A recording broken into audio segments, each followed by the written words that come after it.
Hey, how's it going, guys? Nate here, and today I want to talk about the Fallout 4 PlayStation 4 modding debacle, and how the PS4 has been subject to significant delays and limitations regarding mod support that the Xbox One and PC simply don't have going for them. And I want to dissect why exactly that is, what's going wrong there, and then maybe try my best to offer some sort of possible release window of speculation. So, here we go!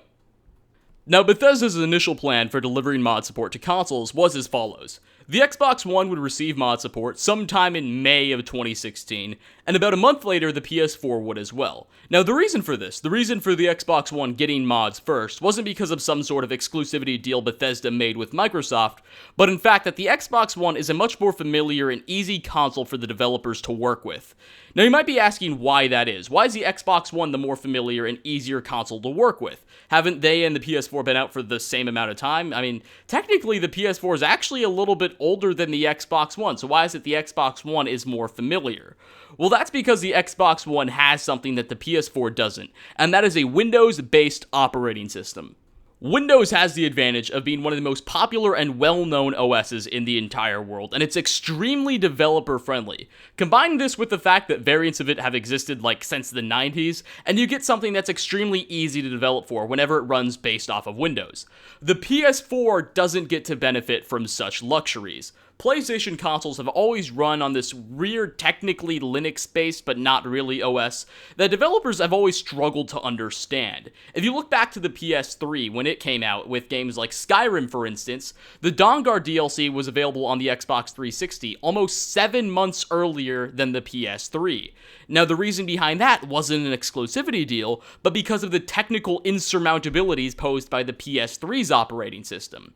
And every time a new PlayStation console comes out, Sony markets it as this new, unique thing that's gonna catch on. Spoiler alert, never does. Another spoiler alert, still hasn't, and it's always bitten Sony in the back. Now, it's not like they really have a choice. Sony can't really go up and appeal to Microsoft to borrow Windows, for obvious reasons, so they're kind of stuck like this, using their own sort of unique thing that devs always consider alien, especially early on. Whenever a PlayStation console first comes out, a lot of the games initially are very difficult to port for, just because devs need to relearn their entire OS, whereas the Xbox consoles always just get some sort of variant of Windows that most people are very skilled at. It would also seem, for whatever reason, that Bethesda specifically has a lot of issues running their games on PlayStation platforms, and I think this can be attributed to their creation engine. For whatever reason, Skyrim was significantly more buggy on the PS3 than it was on the 360, and it was more buggy than most PlayStation 3 titles even were.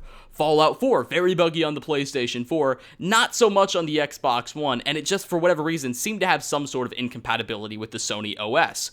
Whereas if you look at a game like Dishonored, which ran on the Unreal Engine, while of course it suffered from its own technical mishaps, it performed a hell of a lot better. So I think we can attribute and pinpoint the problem to something with Bethesda's creation engine, although I'm not entirely sure. This is just speculation, but it does look like Bethesda just has an issue making their engine work on the PlayStation OS.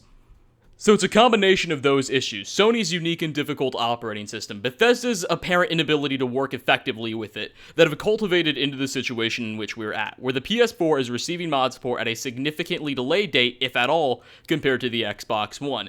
And one has to notice that Bethesda's seemingly inability to communicate on this matter effectively has certainly hindered what's going on and fueled speculation. From about a month ago, when Bethesda first announced that mod support on the PlayStation 4 would be delayed, up until now, there's been almost relative silence on Bethesda's part.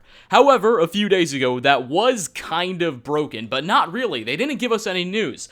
Bethesda put this out on Twitter, essentially saying, listen, we don't have news right now, but we'll tell you when we get some. Which isn't exactly what we want to be hearing 1 month after mod support was delayed, implying from about a month ago when they first delayed support all the way up until now, there's been no significant progress made by Bethesda, which is not good news. That's not inspiring the optimism we want right now.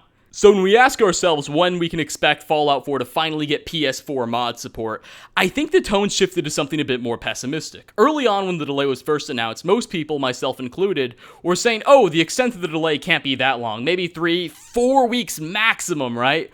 Well, with all this recent news and Bethesda's almost radio silence, combined with the fact that they've made relatively no progress in the last month, indicates it's probably going to be something significantly longer than that. Maybe 2, 3, 4 months even. It could be just as long as the Dawnguard DLC of 7 or 8 months. We're not exactly sure.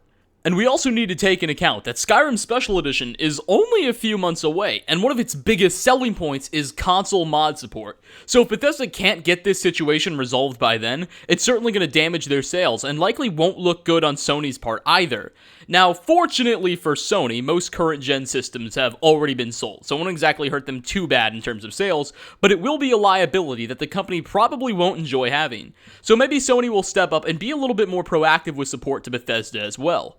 But overall, I just hope Bethesda and Sony get this situation straightened out as quickly as possible. My estimations, probably they'll get it done within the next 1 to 3 months, but it could even be significantly longer than that. The problem is it doesn't even seem like Sony nor Bethesda knows for sure. So it could be a very long time, or it could be relatively quickly. We're not entirely sure on that, but I hope you guys enjoyed this video. If you did, leave a like, dislike if you dislike. If you're a PS4 player, stay strong, we are still with you, and I hope to see you guys in my next video. Peace out, everyone.